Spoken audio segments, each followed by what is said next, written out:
And we are live. Hello, Internet. Welcome to another casual lore chat. Casual Lorechat number 30. Number 30. Meaning at Uh, minimum 30 weeks of this crap.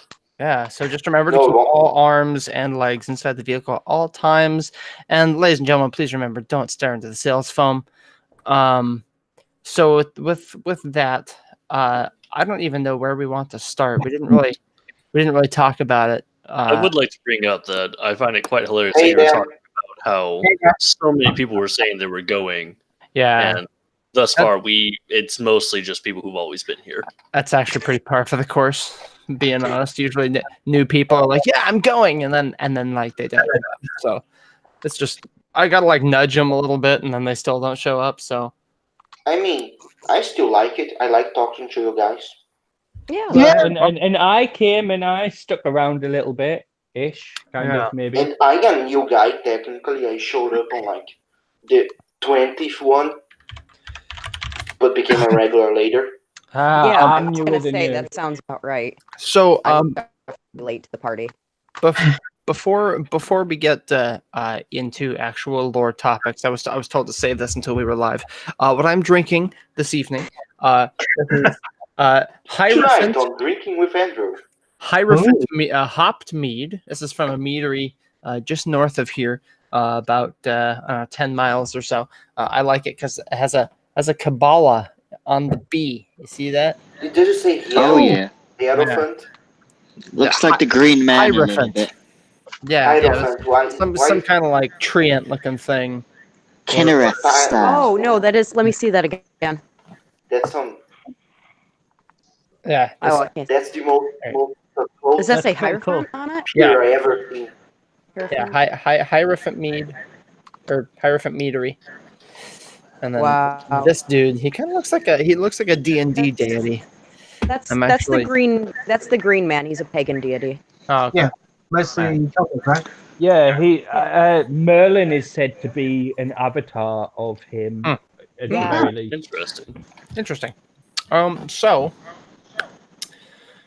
we don't really have any new faces, so I'm just gonna open the topic up. Who's got something they want to talk about? What do you want to discuss? Make my job easy. I don't have anything in particular to discuss, but I would be happy to clear up Altmer misconceptions, because that's what I've been doing for the past 5 days. Okay. Well, then go ahead. All right. People, tell me your facts about Altmer, and I'll tell you how you're wrong. They're tall. False. What do you mean? Yeah. Everyone else is just short. For their people. They have pointy ears. False. They have perfect ears.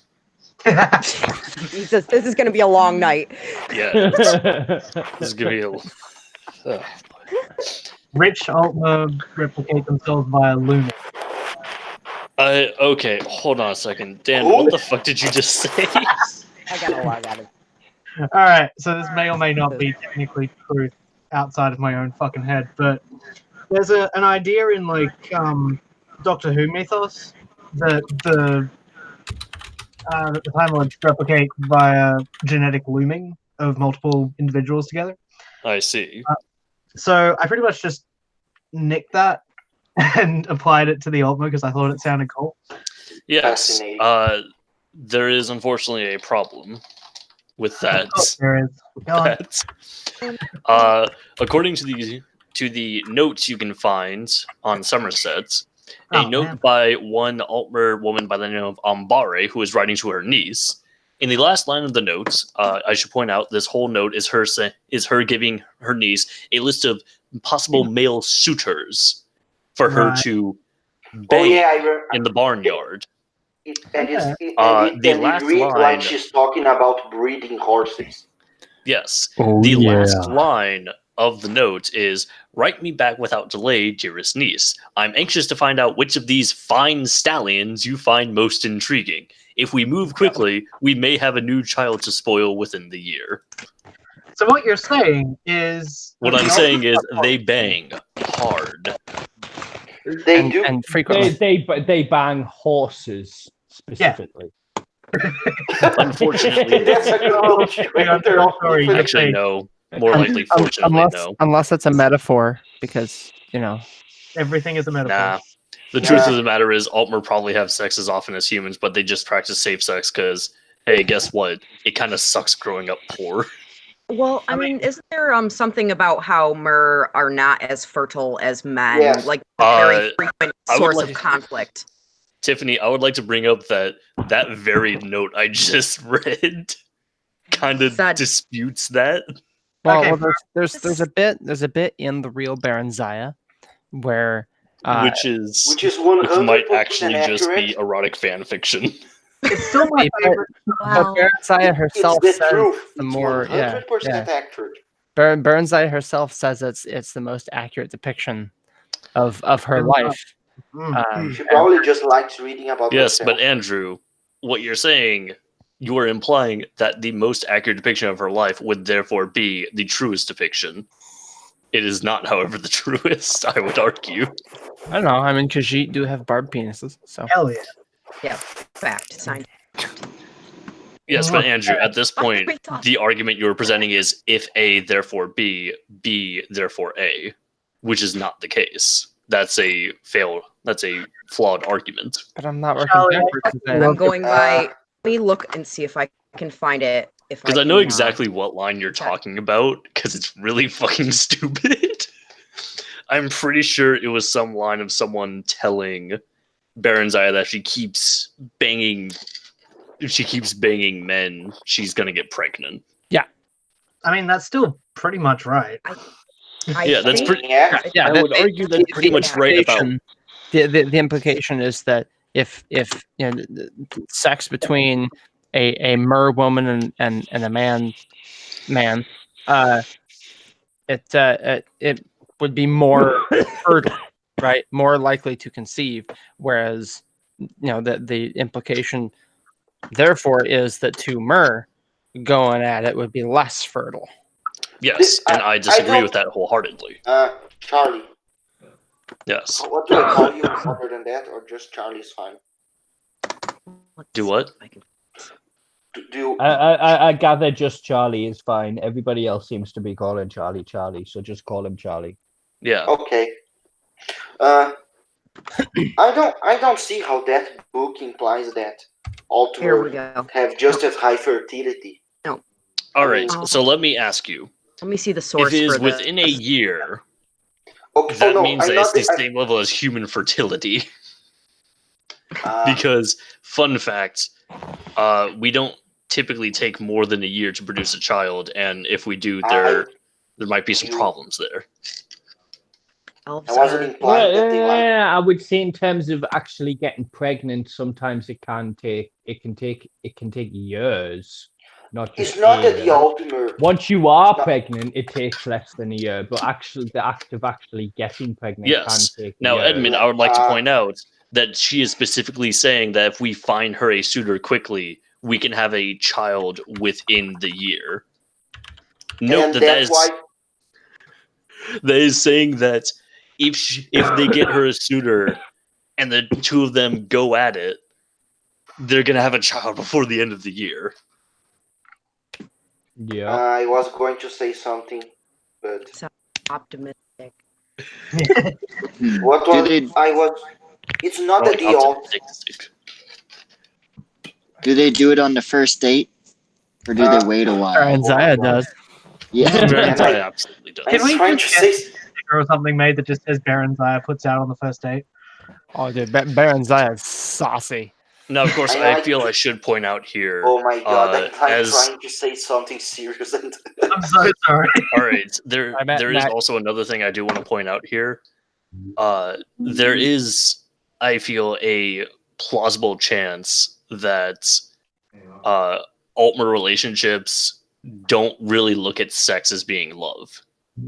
Yeah, that was exactly my point I was going to do. Yes, there's a very particular reason I want to say this. Look at the Nordic pantheon. Oh. What is Dibella's domain? Love and sex. Exactly. Love, sex, and also the arts. I would argue that love is not part of Dibella's sphere. It is. It's Yes. part of Mara's domain. No, well, Mara is Edmund, like... in this context, Dibella's concept of love is not the love a mother feels for her child. It is the love one individual chooses to have for another. Okay, fair enough. Like, not familial love. Those spheres overlap. Yeah. They certainly Spheres do overlap, overlap. but they're Now, separate takes on it. Dibella is patron of the arts. She is patron of music. She is patron of all these beautiful things. Who is the Altmer equivalent to Dibella? I don't think they don't have one, right? Yes, they do. Xerxes. No, but that would be hilarious. Tall Papa. Yeah. Wrong pantheon. Finaster, I don't know. No, Jeffrey. It's Jeffrey. Jeffrey is the god of the... Jeffrey. They worship... Here's the thing. Jeffrey, the Altmer interpretation of Ifre, is exactly the same as Ifre. They refer to Ifre. No. They refer to him as Ifre. I can They point call you to him Somerset. fucking in Somerset. They call her Jeffrey. I In haven't. Somerset, the statues are called statues to Jeffrey. I think There's a fucking... Then look up the Ancestors song that in Somerset. They literally go Ifre. I mean, I have to admit, I have no knowledge on the subject, but I always kind of equated Jeffrey and Ifri as the same thing. Yeah, Yes, they are the same different. thing. They're not different in any way. The only actual difference comes in how the cultures look at them. Bosmer look at Ifre as the great storyteller, because to them, that's what Ifre is. On the other hand, to the Altmer, Jeffrey is the god of nature and music and beauty and the arts. What is distinctly lacking in that compared to Dibella? Well, love, obviously. Yeah. Is distinctly... Not the forest. That's an Altmer song, but okay. Jeffrey. Off Jeffrey. Let's probably check. Or Matthias, you're mumbling. There's probably multiple. I mean, just because one race doesn't necessarily believe one thing. I mean, you can. I mean, take the Orthomer, for example. They, as a race, don't believe in one singular thing. That's too broad. Yeah. Some Altmer probably refer to it as Ifre. Others probably refer to it as Jeffrey. I'm going to. Yes. I would ask, but I would ask you the source, dear person. I know the Bretons worship Jeffrey. Yes. Yeah, And They got their Jeffrey. worship of Jeffrey from the I imagine that the difference is really a north-south split. The farther south you are in the Somerset Isles, the more likely you are to believe in Ifre. The farther north you go, the more likely you are to believe in Jeffrey. What? Can I ask you something? What? Let's choose something else here. There was a thread in TES Lore that I posted to the Dream Sleeve that I thought was do the Daedra have free will? Yeah, that was the question. Do the Daedra have free will? And so they actually, I'm pretty sure they got the question from something I had said somewhere else, because they referenced specifically Molag Bal, and Molag Bal is the one that I usually go with when I'm talking about the Daedra, and specifically their spheres and how they cannot deviate from those. And so it's 8:50. Okay, well, can I just chime in here for a sec? Yeah, go ahead. I would say on this subject, it would depend on what tier of Daedra we are discussing. The Daedric princes are their own thing, and that whether or not they have free will is its own discussion, completely separate from the Dremora and then the other more bestial Daedra as well. Well, for the sake of simplicity, let's keep it confined to the princes. Because they don't have it any more so than any other being in the Arbis does. Yeah, see, and I feel like I could agree with almost any stance on this if it's put in the right way. Because my thought is, that a prince must do what is in their sphere, and I usually get some flack for this. But what about Meridia? See, and I'll get to that. But for now, Molag Bal is usually who I talk about, and the question usually is, "Oh, are Daedra evil?" And then they reference Molag Bal or something. And I'll say, "Well, Molag Bal isn't necessarily evil. He's just doing what he has no choice but do. Does that make him evil? I mean, do we call a storm evil when it capsizes a boat? Like, is that No, but it can be a dick. absolutely? But Personally- see, and it's the subjective kind of thing that we're throwing on there. The storm isn't necessarily evil. We just don't like that it's doing things, and See, so we call it that. I would personally say that there's a previous question that needs to be asked before we ask, are the Daedric princes evil, or do they have free will? It's, did they choose their spheres, or were those spheres forced upon them? Because That is a Depends very on the good Daedric question. Prince. if they chose them, then yes, it's arguable that Molag Bal is evil because he chose to be the king of Ray. Yes. You On know, the other if hand, he didn't choose it, well, then no, he's just going about. He's going through the motions of what. Let he me has ask to a do. question then. How did Meridia become a Daedric Prince? because she is not an because she is not an Aedra. That's honestly the only reason. She Yes. is not an Aedra and she is not an Aetherius. You know what I meant? How did she go from the Magnagi married Nanda to the Daedric Prince Meridia? She was changed. She didn't necessarily make that choice. I mean, she is a parallel for Lucifer. Depends on fallen the version of the story you go. Yeah, True. So Some have her but- be banished from Aetherius, and others have her leave of her own However, choice. I would say that there is no difference between, say, Nocturnal and Meridia in terms of what they are as beings. There's no I difference. disagree. She may be I a would Magna agree with G, but she is still an Et Ada. Oh, okay, yes. On that terms, that's yes. that's what I was trying. That's what I was trying to get at. Oh, The only I difference between I thought you were going to say that they are similar as like people. oh no. They have very different personalities. No, my point there is that from a purely physiological standpoint, in the concept of they are both Et Adas, they're therefore the same. The only difference between an Aedra and a Daedra is that the Aedra sacrificed their powers to help create Mundus, and the Daedra didn't.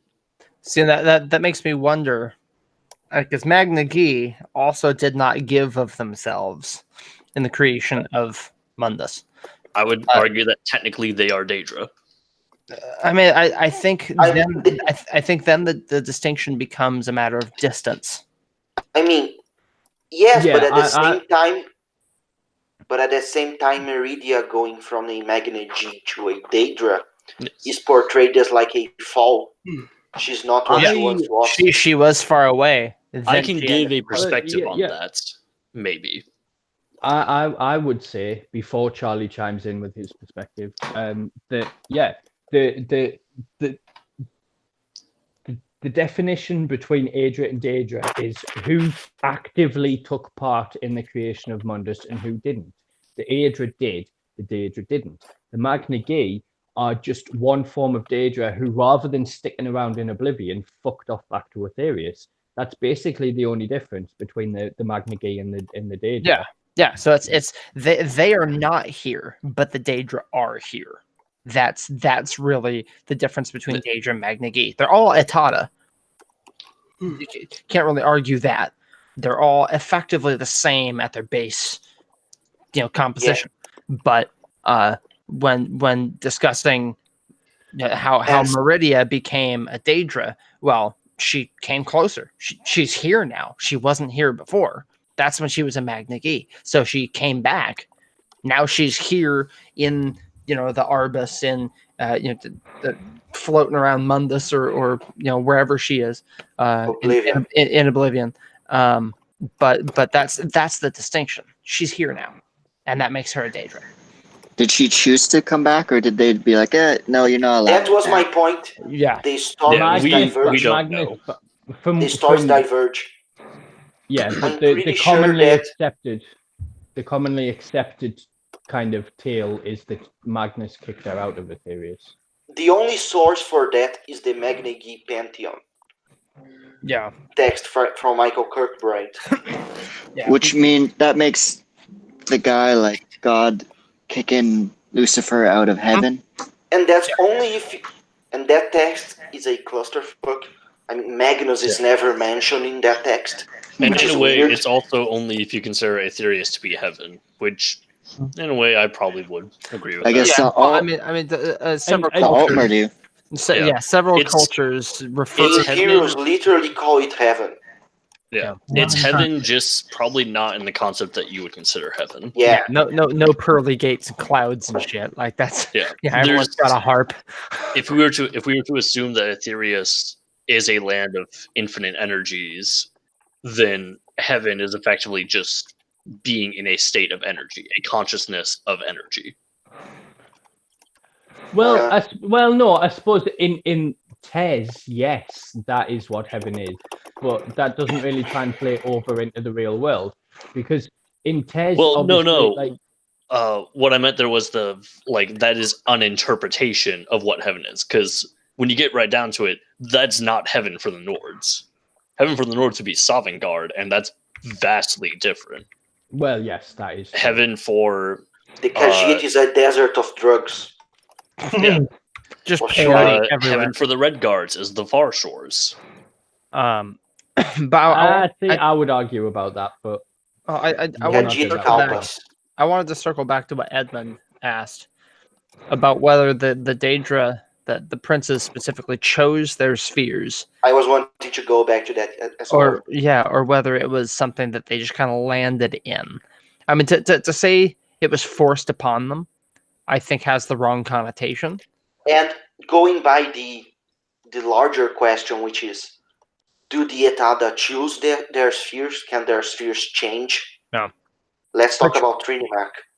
And Which I think it's a matter of what they're good at.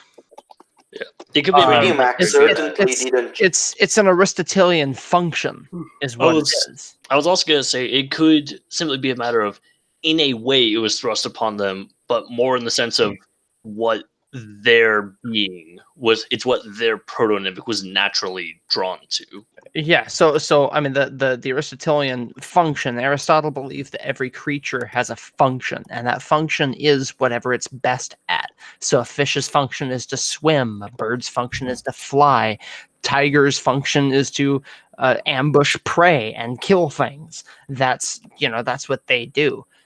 And so the princes would then have their function be, Mephala is sex death, assassination, and tantric sex. That's Mephala's function, and therefore her sphere. Boethia, the unlawful overthrowing of authority.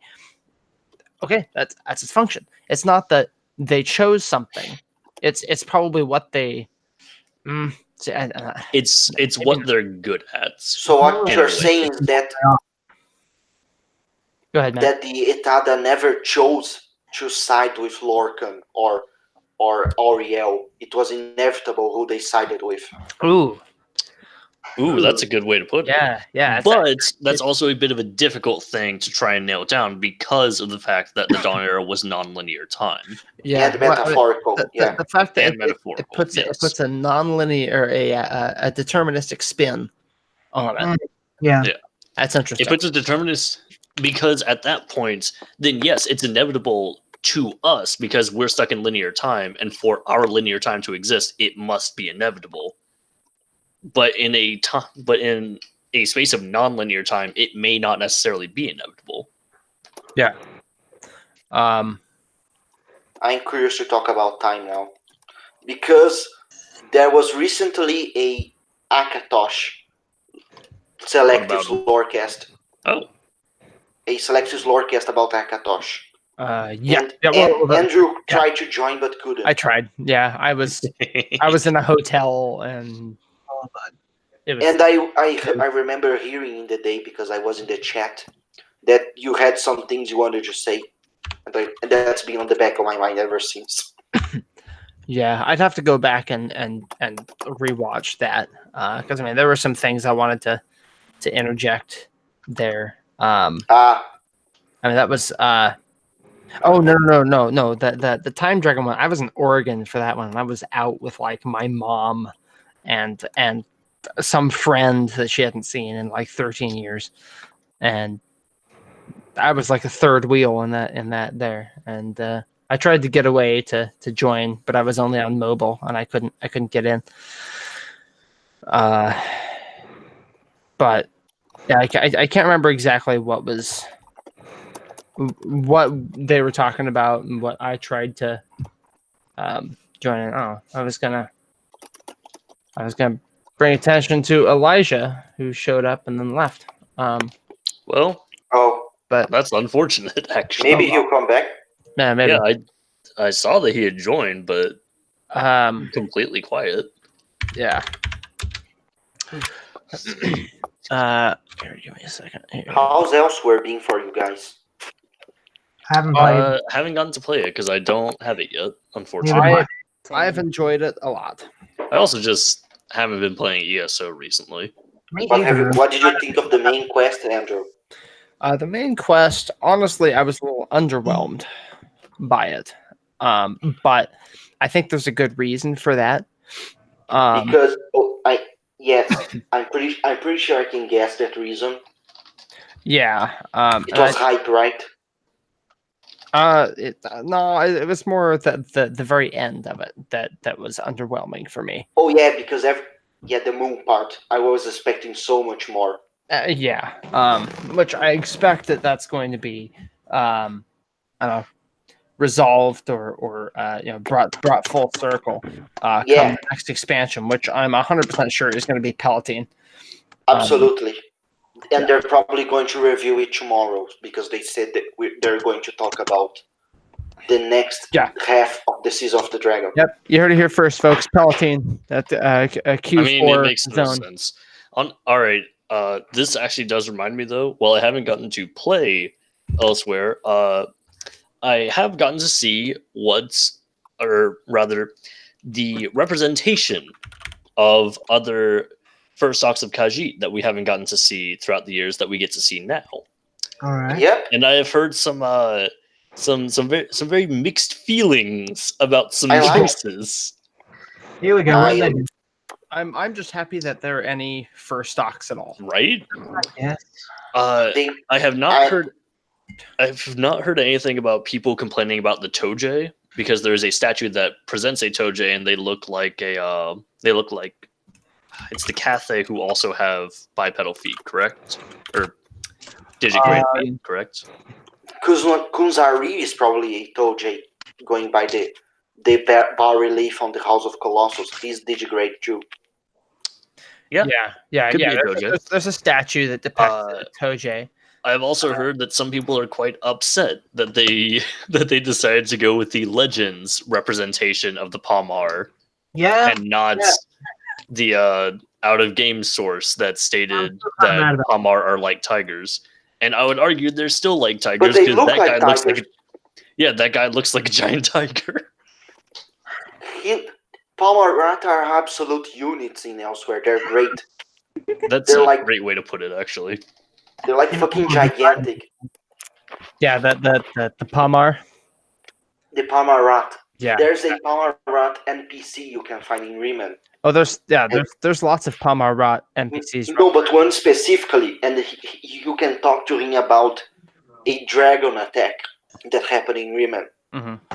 And he'll mention how he tells you to go to the Jarl because he needs to know about this because Whiterun is defenseless. No, he doesn't. I'm not sure if it's that one, but he mentions how a catapult ballista cannonball crashed through his head and hit him in his bed while he was sleeping. And that to him was like just kind of hurt. He just got a fine. Big units. Jonathan, my buddy John Bernson, in the dream, was it in the Dream Sleeve? I think he talked about how there were only 4 other fur stocks that you could find. Yeah, they don't go for all of them. We're probably going to see more of them in the next expansion.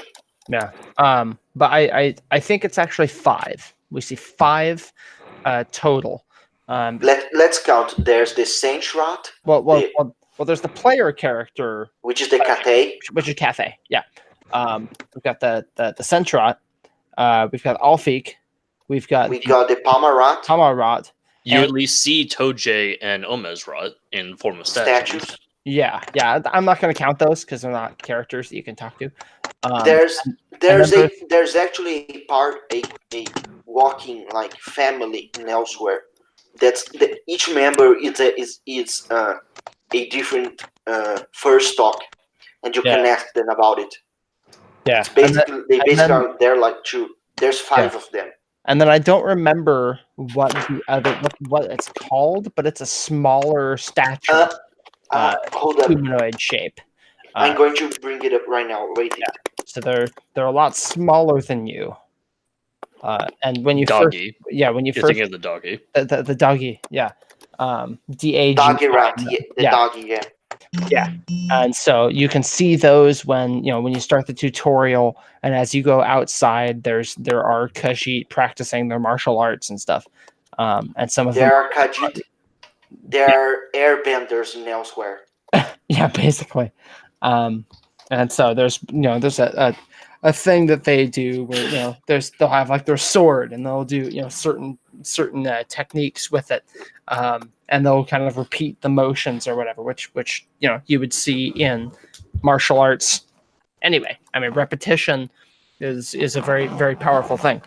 But yeah, so there's 5.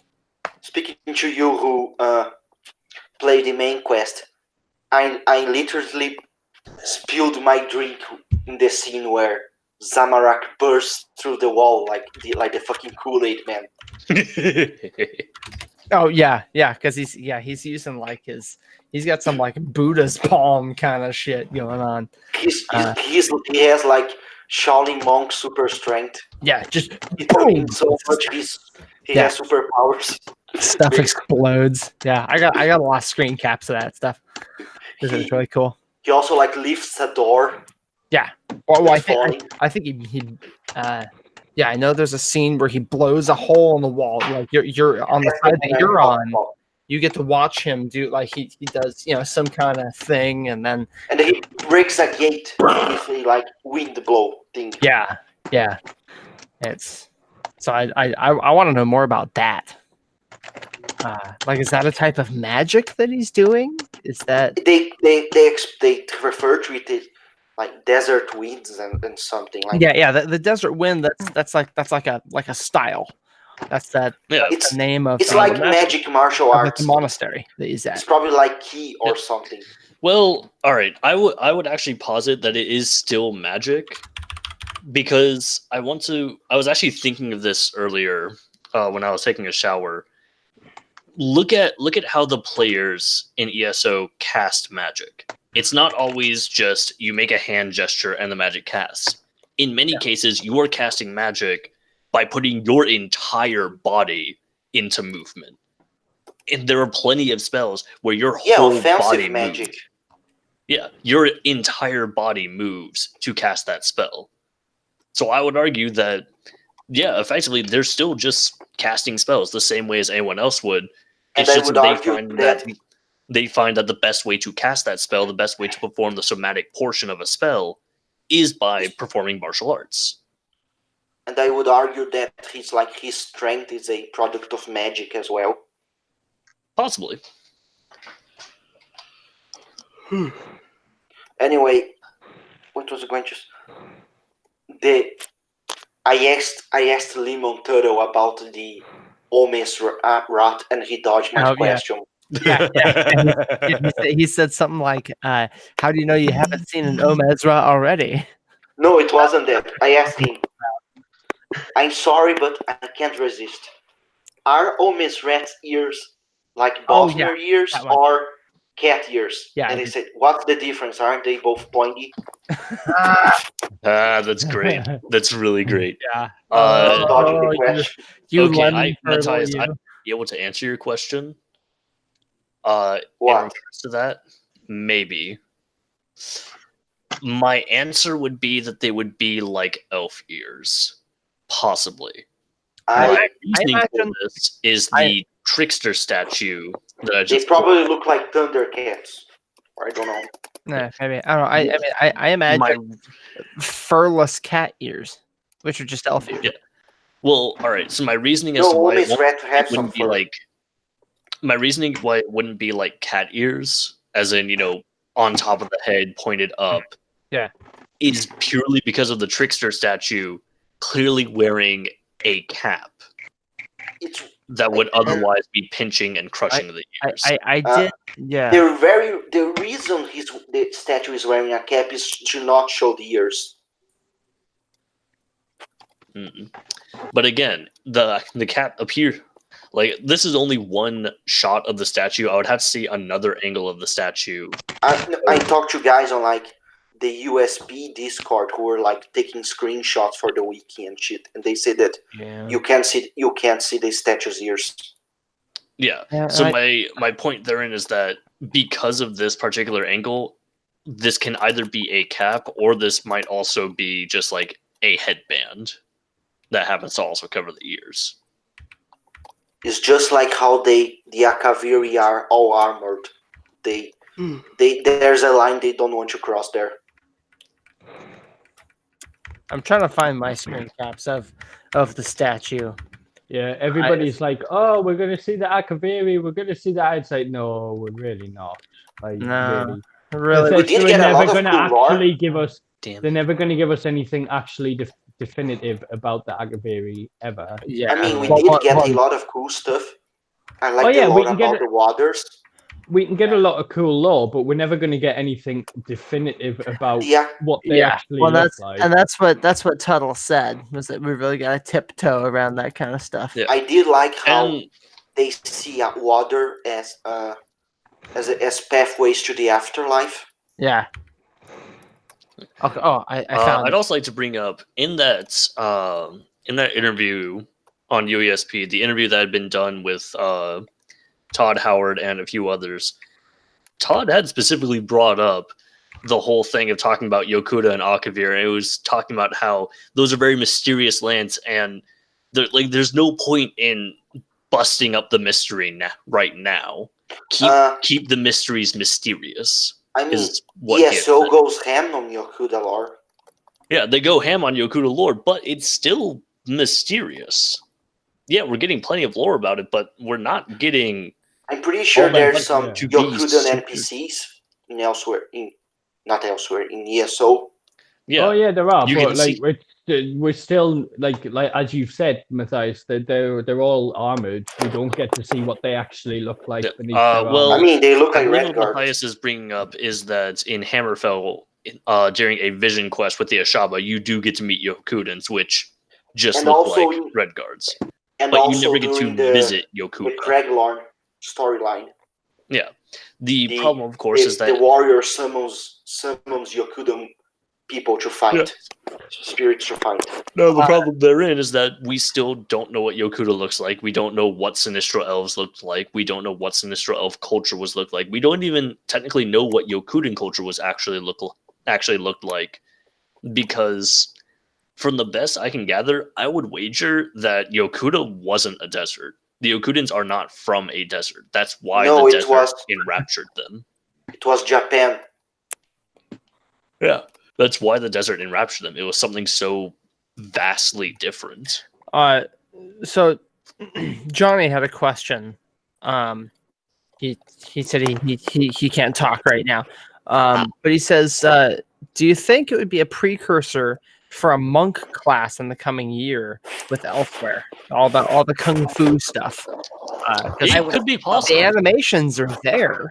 I would argue that I wouldn't want a monk class per se, but rather I think it would be very interesting to have a monk or unarmed style weapon. Yeah. But That my isn't just my one from caveat either. there is that I think it would be much more interesting to have both gauntlets and hand wraps, with the gauntlets and hand wraps changing the actual cost of the abilities. Yeah. With gauntlets and Sestai being stamina based, so all the abilities are a stamina version of that ability, but hand wraps that. being a magicka based version. I like that a lot. So Yeah, it basically yeah, falls that's into the same concept as like destruction staff. See, and I don't There are think they three would. kinds of destruction staff, so each Yeah, spell has three different I versions. And mean, I can't see them doing it, but I do like that. Yeah. Yeah. I think it would be very interesting. I don't think they'll use gauntlets as a weapon and armor. And the Yeah. main reason for that is set bonuses. Yeah, that's why I was also saying Cestus instead of Gauntlet. Yeah, at the end there. You're effectively Basically, it would losing just be two. You're losing two set piece bonuses there. yeah. If the gauntlets do double duty. So Yes. On the other hand, if it's Sestai and hand wraps, at that point it would just be an overlay on top of the hand. yeah. I mean, it can't be rings because rings are already a thing. Knuckle dusters. Yeah, Woo! knuckle dusters. There you go. Hand wraps, I think, are good. Maybe like a bracelet. Maybe they add a bracelet, and you have to craft them with the jewelry skill. Ah, yes, absolutely. Jesus, please. Yeah, that'd be. What the hell are those things called? I know what you're talking about. Brass knuckles. No, not. No, you're talking about like a bracelet, like a. Yeah, bracelet? the weaponized ones. Yeah. Wonder Woman. Got I don't know. Bangles, Crap, this is gonna I drive believe. you nuts. Yeah. Tiffany, it might be Huh? bangles. Bangles. No, it's not. Maybe. It's not bangles. It's not bangles. I was gonna say, I never realized I was wearing like hardcore weaponry when I was about 6 years old. Really? I just want to say, like, a battalion of Khajiit, like, trying to sneak up, and everyone, like, has forced them in the Altmer Dominion. Like, you have to wear jingly bangles now. We can't hear where you are. Listen, guys, three of our war wizards have had heart attacks already. We can fix it easy, but it's getting really Fair. annoying. Fair enough. Oh, Imagine an army of that brings up another of interesting Falmer thing. rat running at you. This was something I more or less just sort of noticed playing through both the Daggerfall Covenant and the Altmer Dominion. There seems to be a very big disparity between the Covenant and the Dominion between their uses of magic. What I mean there, in Rivenspire, there is a quest early on where you pass out healing poultices. Now, of course, these are poultices. These are combinations of herbs, medicine, etc. These are healing kits. Like, But it's very much just a poultice. It is meant to disinfect the wound, clean the wound, and then cover the wound. On the other hand, if you have played the Altmer Dominion and played through Canarte's Roost, you know that Torchbug Treacle exists. And Torchbug Treacle is frequently used as the equivalent to a healing poultice in the Altmer military, because it can very quickly heal wounds like torn flesh, broken bones, etc. So it makes me ask the question that I want to ask all of you. Why is it that the Altmer Dominion is just so completely open with using magic? Now, of course, the obvious reason would be Bosmer, Khajiit, and Altmer are all perfectly fine with magic. But why is it that the Daggerfall Covenant would rather use just cheap healing poultices that requires that someone still go see a healer, instead of something like Torchbug Treacle, something where it is an actual healing potion?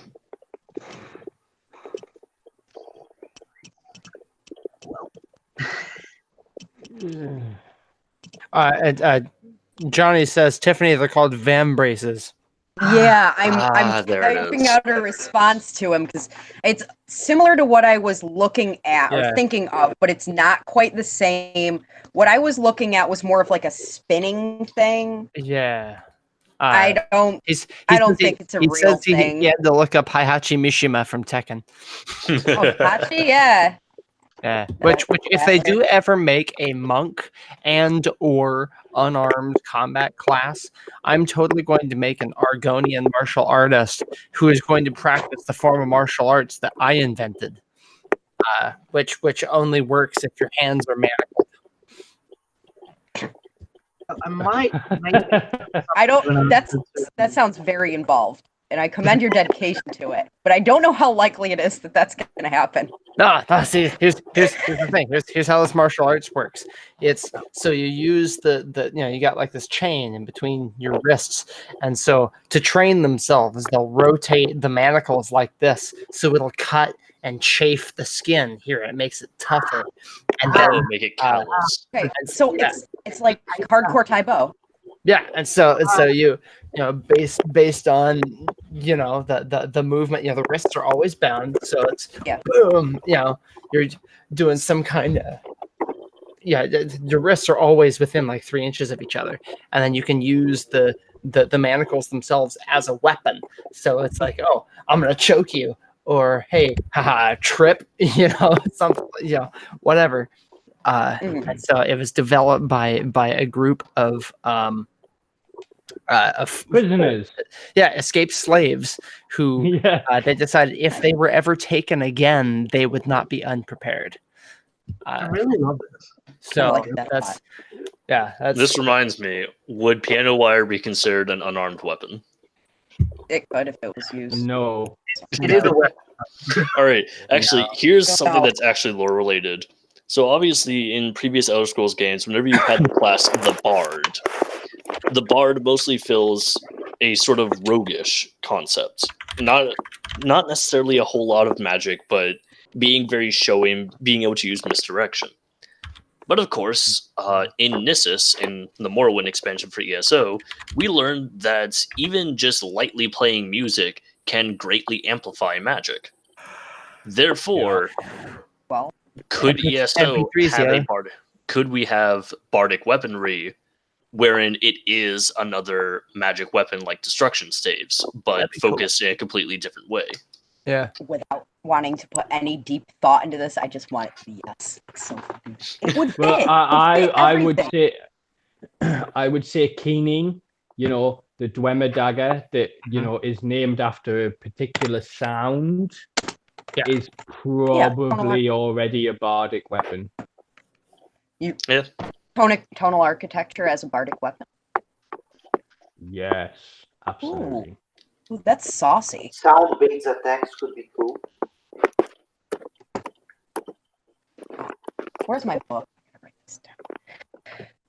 Speaking of that, on that same Q&A that they were doing on Reddit, someone asked Lemon Turtle about the differences between the two and tonal architecture and stuff, and he said, that's something that could be very interesting to talk about. Let's see what the scholars in Tamriel have to say about it. Who knows, maybe he'll write a book about it and it will be in the next expansion. It would actually be kind of nice to get some extra reading supplements added in. Yeah, for when you're pooping. Yeah. Yeah.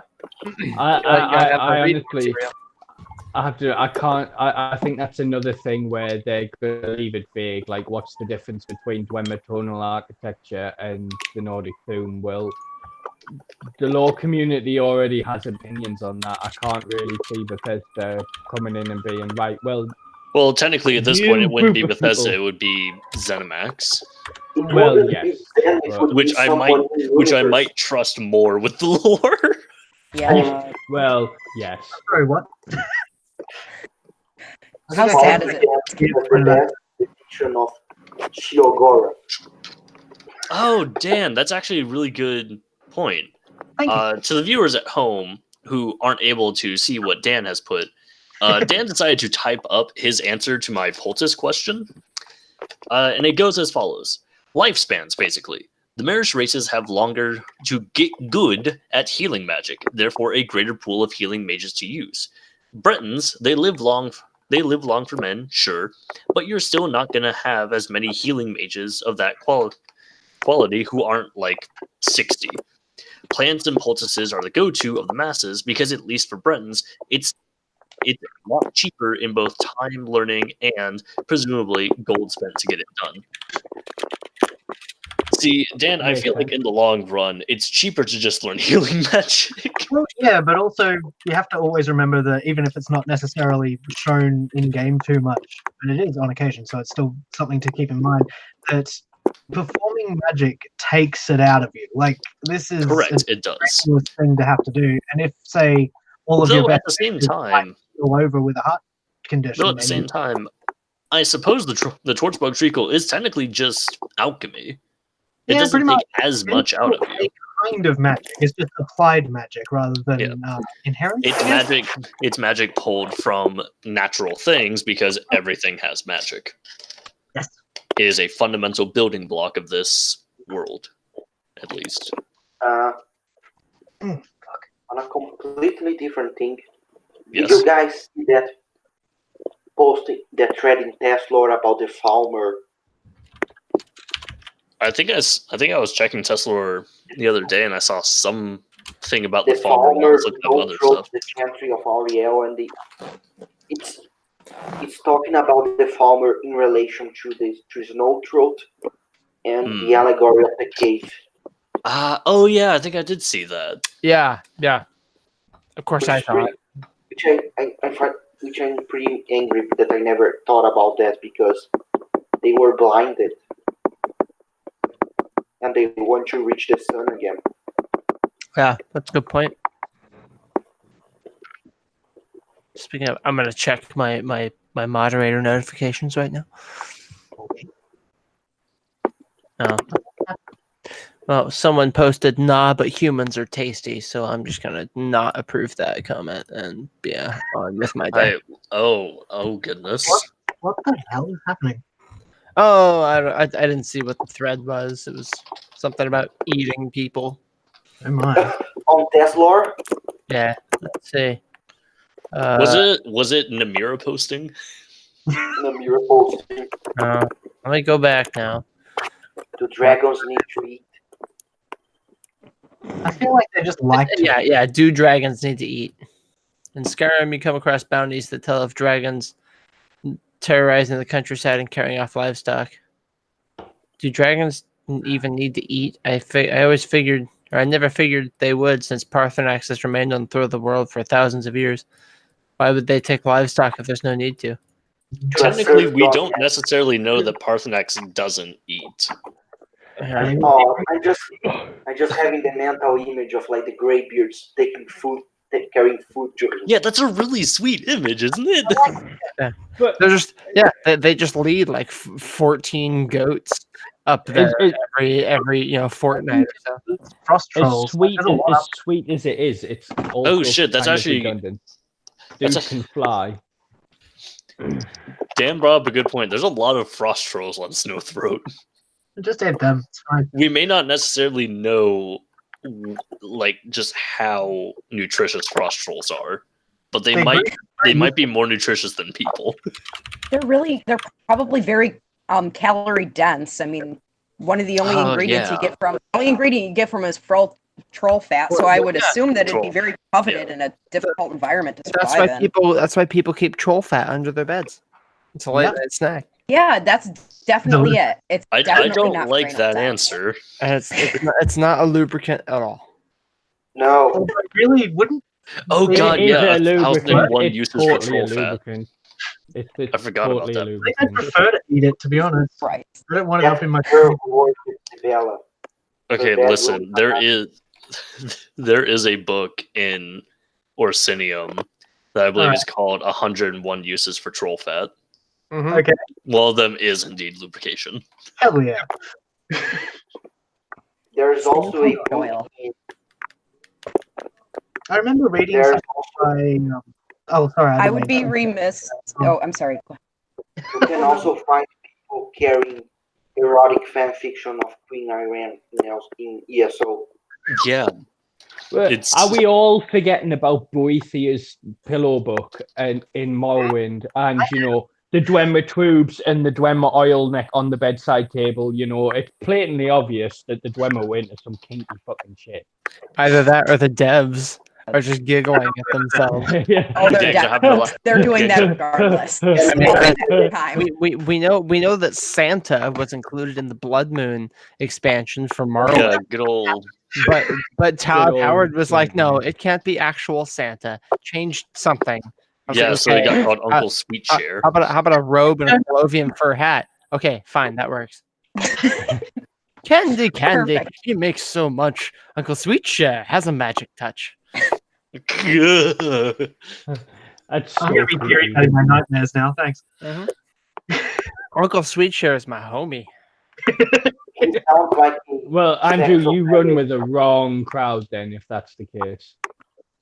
Yeah, maybe. I've never seen him, but just from the one description just got, he sounds like a sex offender.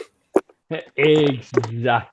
Uncle Sweetshare was the biggest sex offender. Like even Baal has nothing against Uncle Sweetshare. He's a drug lord. He's a drug lord hiding up in the snow, but he's also fucking insane. I mean, wouldn't you? And a sex offender. Why? Where did you get that from? He's called Uncle Sweetshare, and he makes candy. What about moon that? Just sugar doesn't candy. scream. Okay, so he's just a common drug dealer. Yeah. No, Okay, actually, no. alright, He's a hold on. sex offender who drugs his victims. No, I think Ed- that's Edmund. probably more accurate. Ed- I want Edmund, to hear I more actually about have this theory. Edmund. I actually have something to respond to that with. Oh God, come on then. So I am taking summer classes right now, and one of my classes is logic. And your argument is very strange. So Edmund, make your claim in the form of an argument. No, you. This is basically how Jiub defeated the medium.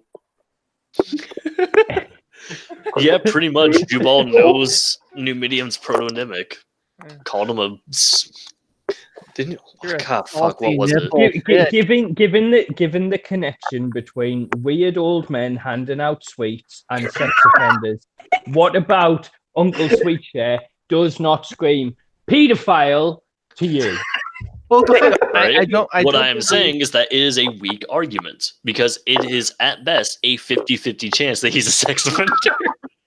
But that is a weak argument. Pretty fucking good odds. Right. Children. Yeah, but those are pretty good odds. No, it's not a weak argument. It's a good argument. No, It's a Edmund, 50-50 Edmund. But with everything, it's a 50-50 chance. You can say somebody is something, and at best, it's a 50-50 chance. Yes, that they exactly. are or That's they why are it's a not. weak argument. Oh my But God. that doesn't mean that it's a Oh weak my God, I'm argument. getting flashbacks to fucking junior high debate club. Come on. Okay. Come on. Uncle Sweetshare is coming near to spread his. And we're going to just start throwing out non sequiturs, and I'm going to have to mute myself. Can we please stop? Oh boy. So it's back to the workshop in the snow. But yeah, no, dude. All like low. Yeah, But yeah, no, it's Edmund, back to Uncle the Sweetshare. workshop in the snow, Oh. and here, have my drugged sweets, and come Edmund. back to my workshop in the snow. That doesn't sound like a pedophile at Hey, all. Hey, No. Edmund, I- I have a new response. There's no children in Morrowind. That is also correct. Now that's fuck. but that's a game mechanic, not a law thing. But Todd Howard. Oh, okay. No, he doesn't mention children. I was Sorry, I'm just joking around. I was gonna say how he doesn't mention children at all, but then he says it's better than trinkets, games, or toys. So say all the little girls and boys. Exactly. He's a Whoa, okay. fucking pedophile. What kind of toys are you talking about? When the sugar is warmed with the pale earth light, the happiness spreads throughout the night. Okay, so that's what those toys are. God damn it! My uncle's candy is so sweet. It's such a yummy winter's treat. Oh my God! No. All right, that's it. I'm posting the song. That last Edmund, you one was better the click on worst that of link all. because it's great. Oh Hee my hee. god. Oh, to the workshop he will go. It depends where you're posting it, Charlie. I posted it in the Google chat. I'm pretty sure that Uncle Sweetshare is actually Alduin. He it's might not be. it's not coming up for me, but when it does, Come I will on. click on it. No, it's His car laugh, stop. specifically his laugh. Hee, ha ho. Ooh. Ho ha ho ha. Oh, Okay, Ho, You ha. gotta have. sex offender. That's I mean, it's No, tentative. what is the name for the I forgot. The Skaldic version of Alduin. for the Scald version of Alduin? Yeah, they have a word intake. Oh, damn, I actually don't remember. The only thing I ever really remember is that they refer to I guess technically they refer to Anu as the Allmaker, and then they And refer to Hermaeus Mora as the Gardener of Men. And they refer to Padome as the adversary. Yeah, yeah. which is kind of ironic. Yep. But yeah, no, I'm pretty certain that they just call Alduin the World Eater. No. I'm going to check this. Let's fact check. It's fun to fact check. Let's go to the week. Also remember with Uncle Sweetshare, there's a bit where he talks about how his assistant died because he ate too much moon sugar. Oh. And so he tried to bury him out in the snow, and then when you go outside, his body's just kind of laying there. He's kind of laying there, chilling. Yeah. Minashi was my assistant. He helped me make my candy. He so loved his sugar, Minashi did. Loved it a little too much, I'm afraid. He died, you see. His sweet tooth got the better of him. I buried him just outside. We had a lovely little ceremony. The Horkers came and sang for him, they did. He. Ha ha ha ha ha. Jesus. Pedophile. I found it. This guy yeah. is See, so Edmund, at that point, he's talking about like some guy who was of age and worked with him and just had a drug overdose. At that point, it sounds very rude to be insulting him while he's mourning the loss of his friend. Oh my God. Listen. If a person is a pedophile, I will insult them no matter what the fuck they are doing because they fuck children. So Uncle Sweetshare was originally going to be named Grandfather Frost. A witness states that Sweetshare probably wasn't a Nord, while he clearly is one. It is possible that his bit of dialogue wasn't changed while Uncle Sweetshare was. The original Grandfather Frost was a Breton, and the original voices for Uncle Sweetshare are that of a Breton male. Interesting. So they give a hardy nail a effete Breton voice, and they don't expect people to think he's a pedophile. Well, have you heard the Breton voice in Morrowind? I have, What's yes, this, but not then? for a very long time. Yes, it was quite Scottish, wasn't it? It was. What is this regarding? It was like Scottish royalty. It was like really weird. This actually reminds me of a funny thing. Yeah. Do you know the two Elder Scrolls novels that exist? Yeah. There's audiobooks for them, which is how I got through them. I was in a car and I listened to them. They were hard to read. What, Matthias? You were breaking up there, so I couldn't really hear you. What were you talking about? You know that? Oh, sorry. You know the two Elder Scrolls novels that exist? I remember Infernal City and Infernal City and the sequel, Lord of Souls. Yeah, I haven't read them. There's an audiobooks version for them. Oh, really? I have read them, and as I've said before, I could shit a better narrative. Doesn't matter. Give me the audio. That's not my point. My point is that one of the main characters is a Dunmer. Yeah, Soul. In the audiobook, he does an impression of the Morrowind voice for his lines. So he sounds like Jiub. Oh dear. Stand up. There you go. He is a law question for you. He is a law question for you. Okay. Why the fuck was Jiub, who is ever since been classified as a Dunmer, green. He wasn't. Where was he ever green? He was green in every iteration of Morrowind I have ever played. No, He doesn't look green to me. He looks great. Did you have mods or something? Was your In both monitor not modded calibrated and right? modded, and like in vanilla, he's a regular old Dunmer. He's got a scar coming down. He always Edmund, looked green to me. I'm posting a screenshot of Jiub. Well, Jiub says his name is Jibbs, and I'm inclined to believe him. Mm-hmm. Right. Can somebody add me to the Google chat? Because apparently, whichever chat you guys are in, I'm not part of. Weird. Yeah, you should be able to go up to the left-hand corner, and there should be a button for a chat.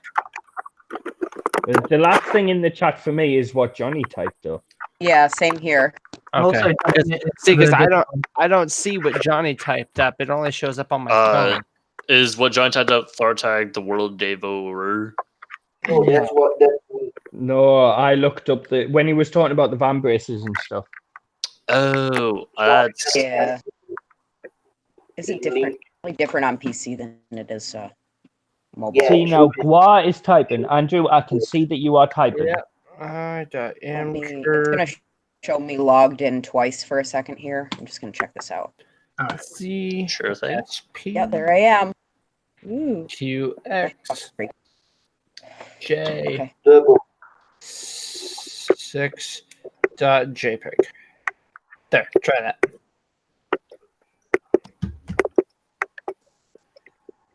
That link should work.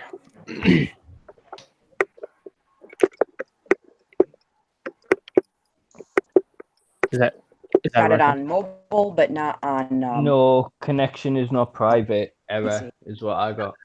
Weird. But that might be me. That might be me. To be fair, No, so let's try it again.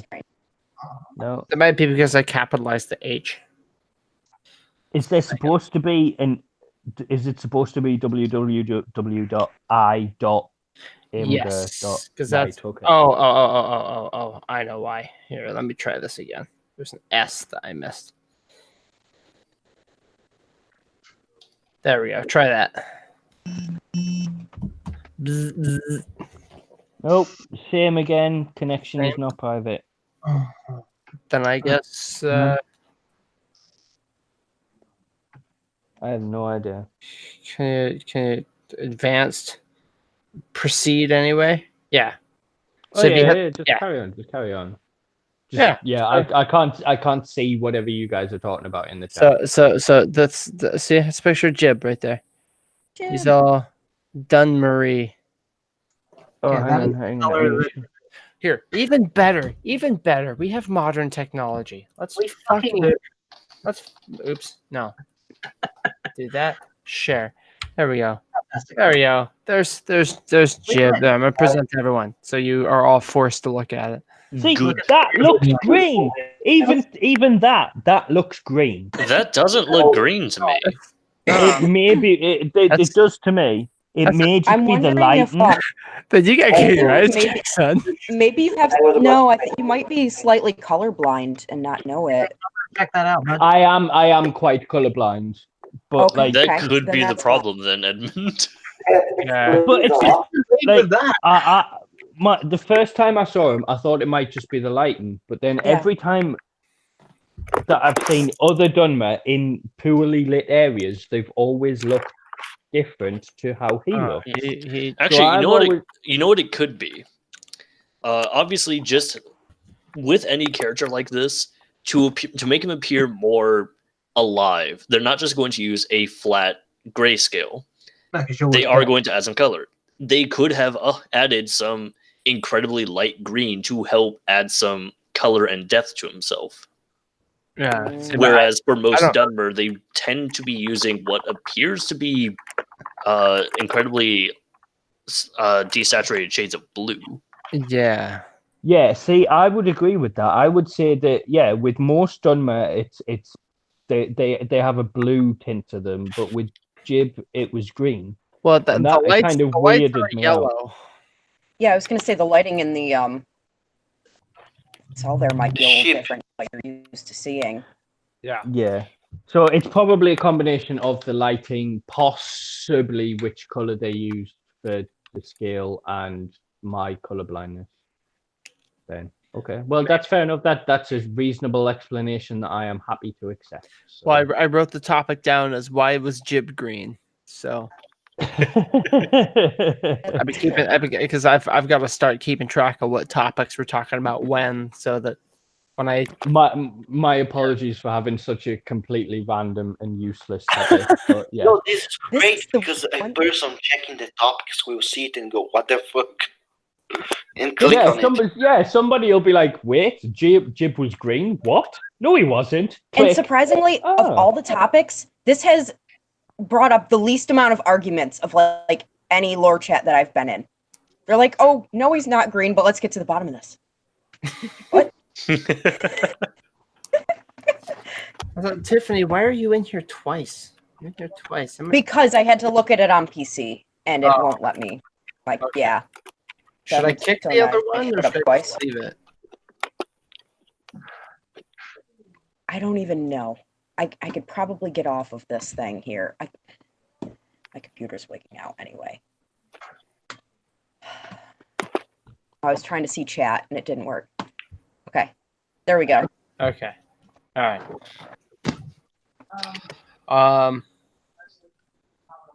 So in other news, a year of the Telmore Independent Press this month.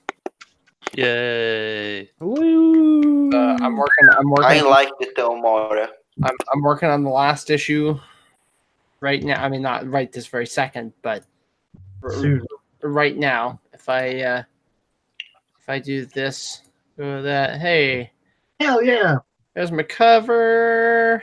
That is a great looking cover. Here, I'll even zoom in on the cover, so we can see that here. There we go. So yeah, leader follow. Can Bethesda march to its own drum? Daedra and their dangers. No. 3-part discussion. Plus, Darna di Cage. It takes 2 cats to truly dance. And a year of the Telmora. A letter from the editor. Woo. Awesome. I haven't done a goddamn thing with these. What program is this, my god? This is Adobe InDesign. Yeah, InDesign's all right ish. There's my article there. Hell yeah. There's a piece from Edmund there. There's a piece from Leon. Oh shit! Did you actually publish that in full rather than just a snippet? Well, yeah. I mean, this one's actually pretty short. Isn't here? It was only like 600 something words, I think. Oh yeah. Part 2 was quite short. Yeah. Yeah. Yeah, so here's the danger of the Daedra, in defense of the Daedra, and then the danger of the Daedra part 2. So that they have a conversation right here. I really wanted to. Yeah, I'd like to point out the most unbiased article or most unbiased publication of all time. Fair and balanced. Yeah. And then I'm working on my letter from the editor. And then my correspondence section. You can see I've got my little ads kind of sitting out here on the side. Ready to be closed in? Yeah, I was really happy about this last issue, where someone messaged me about the Brazilian community and about how Edmund. Oh yes, I was so chuffed to bits about that. Yeah. What's this about the Brazilian community? So Edmund wrote last issue. Edmund wrote no 2 issues. Two issues ago. Was it 2 issues? Yeah, it was 2 issues ago. Yeah, Dan wrote the one last issue. It was Coda, a treatise on veracity and canon. And someone from the Brazilian community messaged me, and was like, "Hey, I just want to let you know that the largest Brazilian lore group on Facebook. I know. I am on it. Yeah. That they seem kind of delayed on topics like open canon and things like that, and so someone even translated the entire article, and so I wonder I don't know how close I can get on this. Nope. What did I do? Did I break something? Oh, there we go. Okay. So you can, I mean, it's kind of hard to see, but this is all in Brazilian here, or Portuguese. Portuguese, Oh, Brazilian Portuguese. Yeah. So this is, it was. What's the name? The Elder Scrolls Brazil. Okay. There's a few other groups. Yeah, so I guess this one's the largest one. That's what the guy told me. There's some others that are really good. There's Elder Scrolls lore postagem. So basically, Elder Scrolls lore posting. Yeah, so this guy sent me this screenshot, and I asked him, "Hey, can I use this?" And he's like, "Yeah, man, absolutely." And so he wrote like the first ever apocrypha in that group, and people were actually excited about it. And so they started having conversations about canon and fan fiction and all these kinds of things, and it was really great to see that. The Brazilian community reminds me of the 2014 American community, when people were like, "Yay, Coda!" People were like all excited, and not nowadays where it's a war. I remember. To be honest, I was just happy that an article of mine got translated into a foreign language. That was a major kind of milestone for me, so I was quite chuffed with that. Yeah, so that was a real cool thing to see. So I talked about that in the correspondence section last issue. Last issue was actually a weak issue for me, but I'm hoping this one will kind of. Listen, I might write something eventually. Please do. Maybe. I will say Possibly. after I publish this issue, which I'll probably make it available on Monday. I'll spend some time tomorrow polishing it and getting everything finished up. It won't take me more than a few hours, honestly.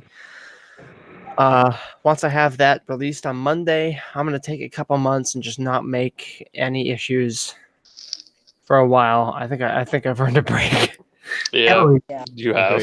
And and so that's kind of what I talk about in my letter to the editor. I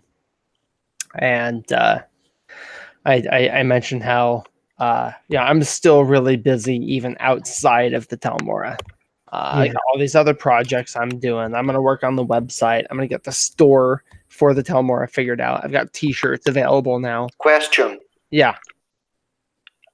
I may write something one day, but probably not in time for an issue. You do publish things outside of issues, right? Yeah. Oh, absolutely. Yeah. Online, I publish things all the time. I mean, when I get really into working on an issue, I kind of stop uploading things to the website for a few days, just because I'm focused on the issue. But when it's been like a month since the last time he uploaded anything to the That's website. not true. That's not true. So I had something last weekend, I think.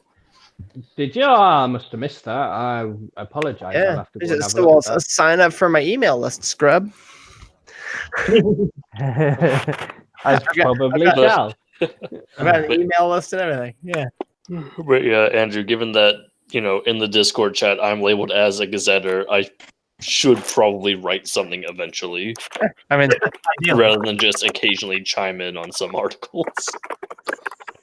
Well, Charlie, do you have any particular interests in any of the Daedric princes? They're assholes, but yes. Because I am currently working on a piece about giving each Daedric prince their own specific dark art. Molagbal has necromancy, Namira has putromancy, blah blah blah blah blah blah. I feel like technically Peryite could also have putromancy. Peryite has pestillomancy, which is different. See, I will suggest for Namira viromancy. Like virus. See, for me, that kind of swings too far into disease, which is Peryite. Oh God, I don't want to know what Malakath sees. Actually, I would like to point out that technically, in that sense, both Peryite and Namira, their spheres do overlap greatly. In the sphere of disease.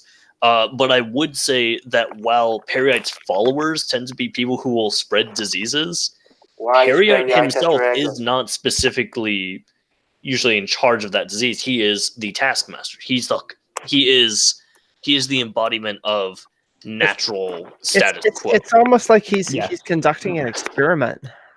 Yeah, he's conducting an experiment, and he's never going to be done anytime soon with collecting data. No. Well, like it's a basic gist of which is kind of a. When you put it like that, I have a few. It's kind of a funny way to think about it, because technically, like any other Daedric prince would be done by now, but according to Peryite, he's not. He's never going to be done until Mundus is gone, and he cannot force it to go because that would ruin the experiment. Yep. The only I have a question. One second there, Matt. How the hell can a Meridia have a dark art? She doesn't. She is one of the 2 Daedric princes that I am not including in this piece of work. All right, hold on, Edmund. What's the other, Azura? Oh, man, you're... Edmund, question. What's the other one, Azura? No, Azura has one as well. Charlie, go ahead. Who's the other one then? How are you defining dark art? Well, I've been going along magic. I've been going along the theme of that it's what the followers of the prince use upon others in order to get others to go about their business, kind of achieve their goals. Well, in that case, no, Meridia absolutely has a dark art. Okay, well, Depths of Malatar proves that. As I was going to suggest, if you want to maybe the Symphony of something Blades, rather than that was a cool boss. Write something by yourself as a way of getting into it all, then by all means, I've already opened up this piece in the Discord. If you want to write a section for it, then by all means. Yeah, no. And if no one else takes it, I might try and do a scene thing for you. Her scene is one that I don't have at the moment, so yes, that would be absolutely brilliant. Yeah, and in the case of Meridia, if you look at Depths of Malatar, the concept of, quote, purified, which is really more or less just forcible meridian influence. Endless colors that are giving you a constant seizure. Yeah. Well, I mean, Charlie, but I mean, I didn't include Meridia because I was kind of sticking along the lines of this is basically necromancy but slightly different. I've seen people suggest it, but I feel that I'm claiming necromancy as evil is just kind of a dead horse. It's beating a dead horse with a stick at this point. Well, see, but I'm not necessarily claiming that it's evil. I'm calling it a dark art because that is generally what it's called, and I'm also calling all of the other air quotations schools of magic that I'm inventing for this dark arts as well. Just because I imagine that's what the mortals of Mundus would perceive them as. But it's not. I'm not passing any kind of moral judgment on them. Except where the character that I am writing from the perspective of would pass a judgment of them. So, for example, she's particularly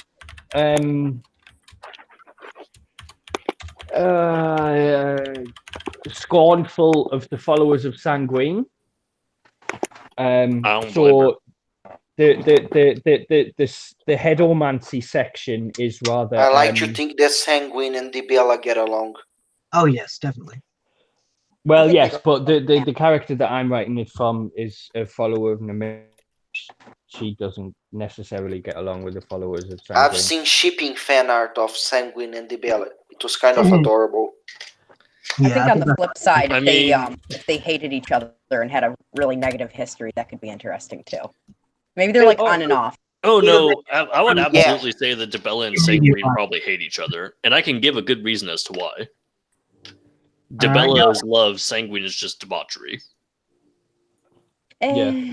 Basically, well, we might want to try and say, oh, well, their spheres are both sex. Yes, that's where their spheres intersect. They're hedonistic.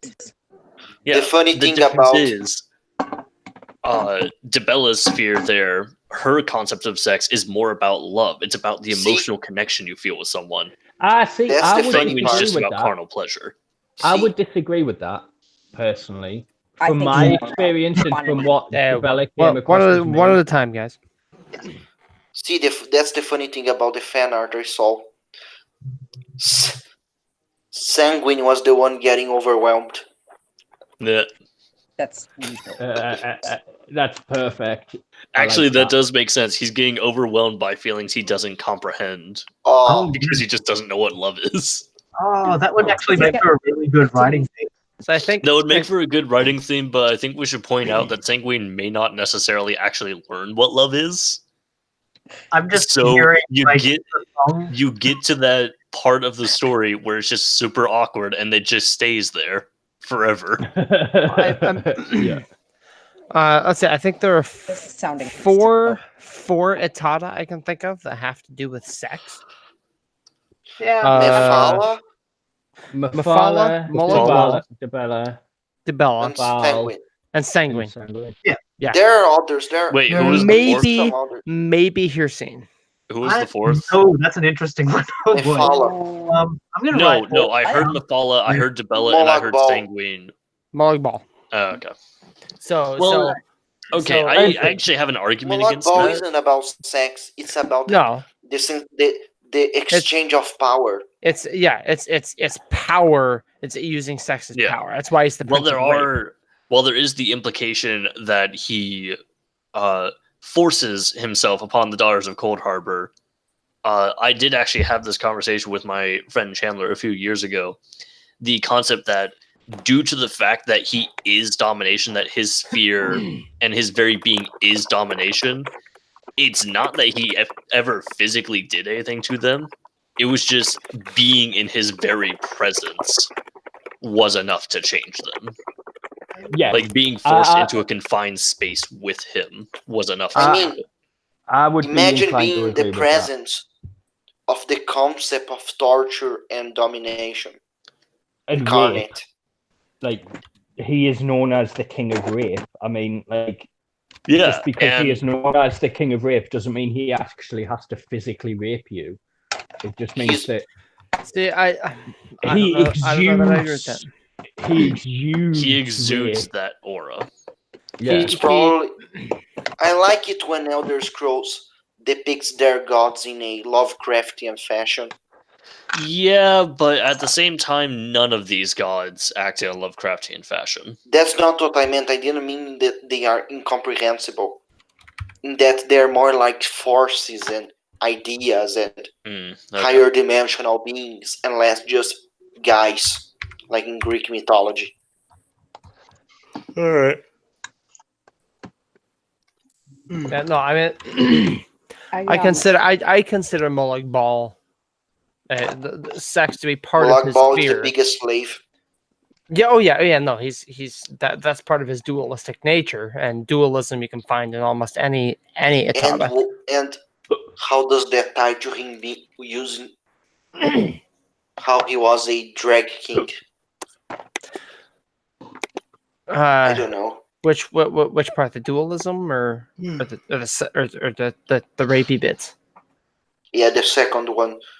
I always interested in that he has that origin in particular. No, see, personally, and I mean, Oh shit! Something just hit me. hold on. Let me preface by saying that I in no way condone rape. I am not okay with rape in any particular in any sense. Of course. We never got that impression. Yeah, I know. I feel the need to make that point. But I like the idea that is something that is particular to Molag Bal. I like that that's part of his thing, right? It compartmentalizes it and makes it easier to process in a way. Yeah, I suppose That's how I see it. But and having a yeah, and I mean, while yes, it's about domination, the intercourse is still there. That's still a part of who he is. We see that with Vivek. You know, Vivek submits to it. It's and then throws him back. Yeah.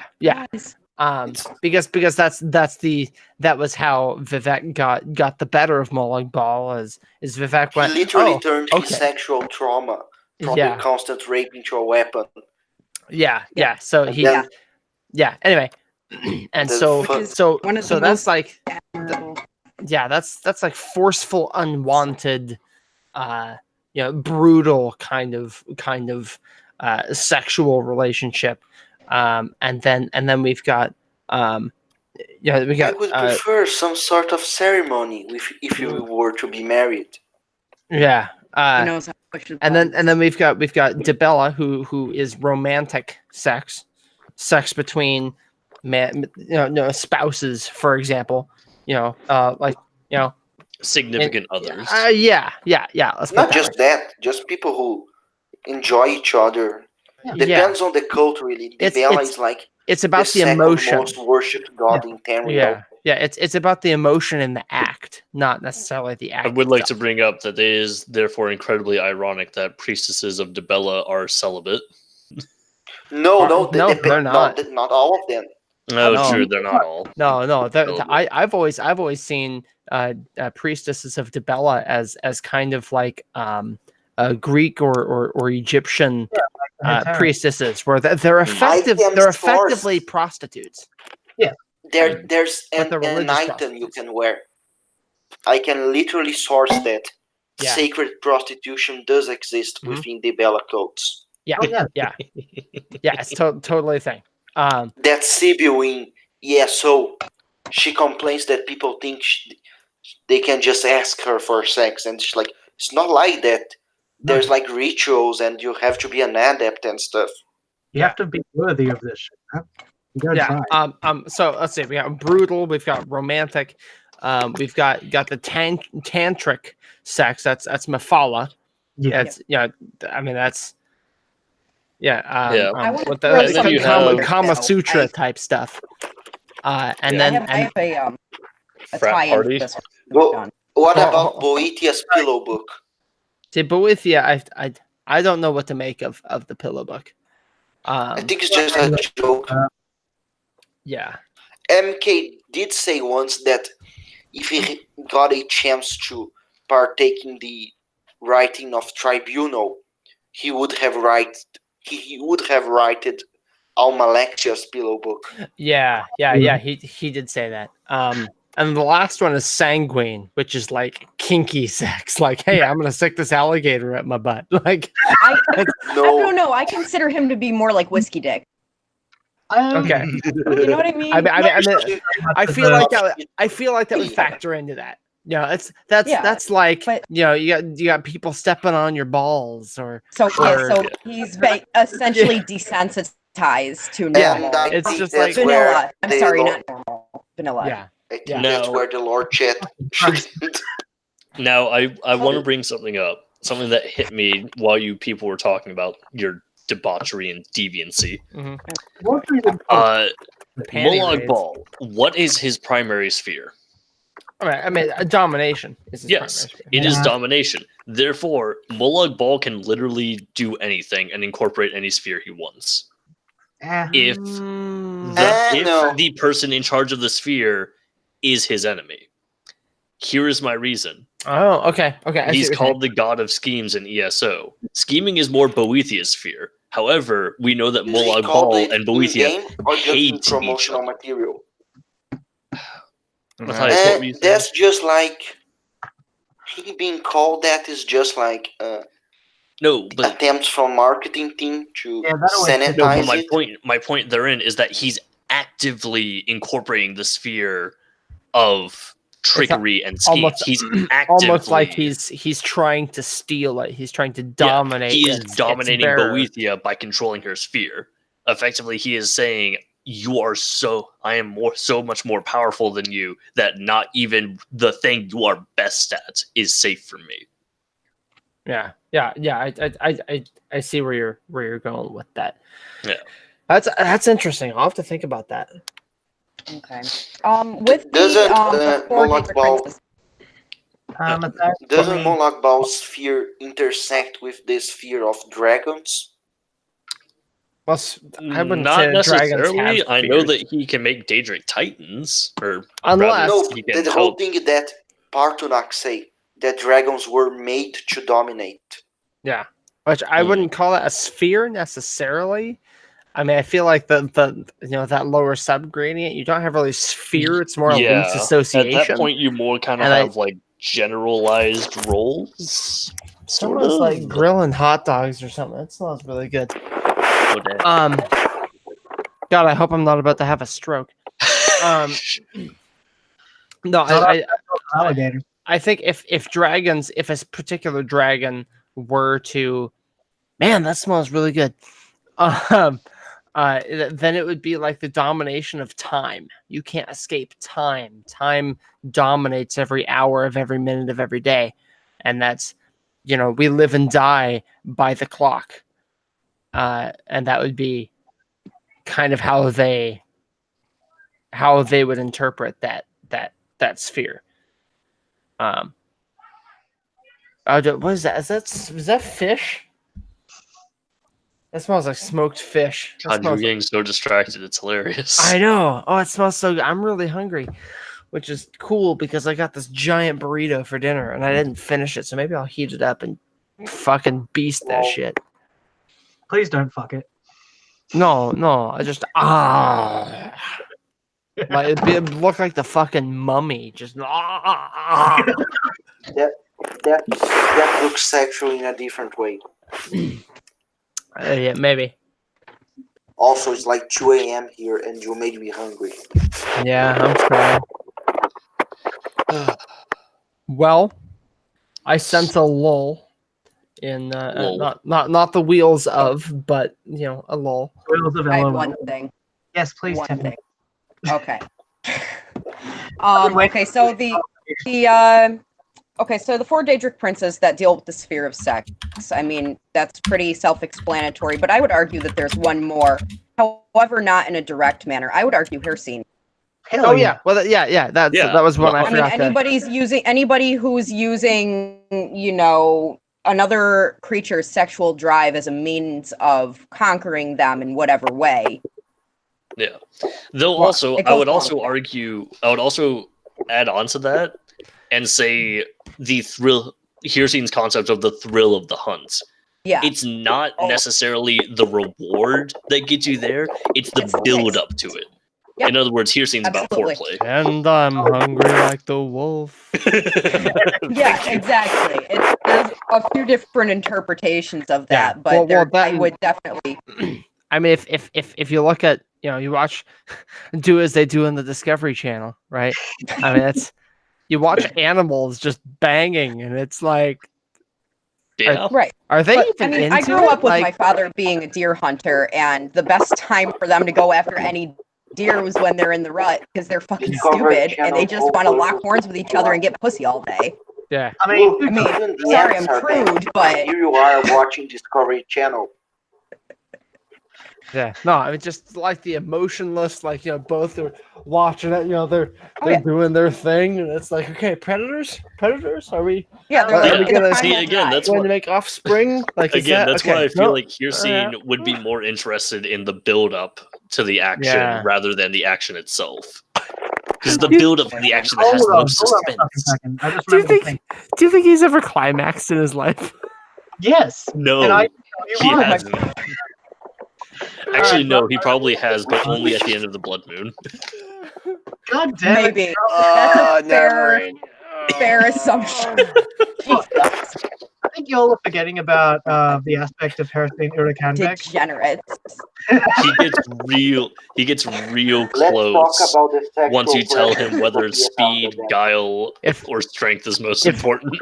If someone can write a piece of Hircine Apocrypha and use the words "the rut" in that, I absolutely will. And God damn it, I might help you because I kind of want to do it now. hell yes. Because you got to remember that Urakanbek, the stag, the aspect of Hircine that controls the herd and the rut, has been known to just kind of steal women in like a kind of way. That's a hold on. Mateus. loose trajectory kind of way that he has. Okay. No, I'm not touching that, man. I'm fairly certain that any Daedric prince who's in charge of sex has no specific preference. Their preference is to fuck. Yeah. I'm talking about the other ones. I don't know if they need to fuck. Yeah, Probably just Vile just wallows in his money. yeah, like he doesn't need yeah, sexual let's talk about gratification. what He they're has all he not. needs. He's got like a golden cock ring or something. Why is that not a lore thing? It will Enchanted be. cock rings. You know, one time No, One time Tiffany, let's be honest, it is a lore thing. We just don't talk about it. I created a Daedric object one time Oh no. where I created a this Daedric D&D thing? artifact. No. The one No, that you had your son in on? What? No. I mean, I just no. I'm talking about just lore in general. I created a Daedric Okay. artifact. It was the Ring of Malakath, and Oh my God. it's a ring, and it smells really bad, and it Oh, no. changes its size to fit the wearer. So like you can fit your whole fist in that thing. Yeah, there it is. Malakath This time it's a is butthole. that ring. Okay. Hey, it was funny because I mentioned anal fisting. Shut up. Yeah. Can we end this, please? I laughed so hard. End my suffering. Okay. All right. Well. End it yourself, you coward. Okay, I'm going to leave. Bye. Okay. Love you all. Love you too. For the comedy, I actually will. Okay. No, don't. Oh no, he actually did it. Oh. He's a man of his word. Yeah. Hey man, there I it can is. I can respect that. So I'm gonna drink some more wine, honey wine, Ooh. and I'm going to I don't know. I kind of want to watch The Watchmen for some reason. Jesus Christ. So Oh, by the way, speaking of You know how speaking of many times DC I've seen that stuff, in the last month? hey Andrew, guess what? What? Swamp Thing's been canceled. Oh, what's been canceled? Swamp Thing. damn it. I want Swamp that. Thing? It was the new show that was coming on DC's streaming service. Season 1 will still be coming out. You lost But me a- at DC. Mm. All right. But something though, I Well, like it. okay, Andrew, you know The Watchmen is DC, right? Yes, the only good part of DC, other than Batman. Isn't it Dark Horse though? Do Like what? I know Dark Horse is DC, but Okay, I'm gonna end the broadcast now because we're just kind of yeah, that's true. Yeah, we've moved away from we're more. just taking the piss now. Bye, internet. Bye.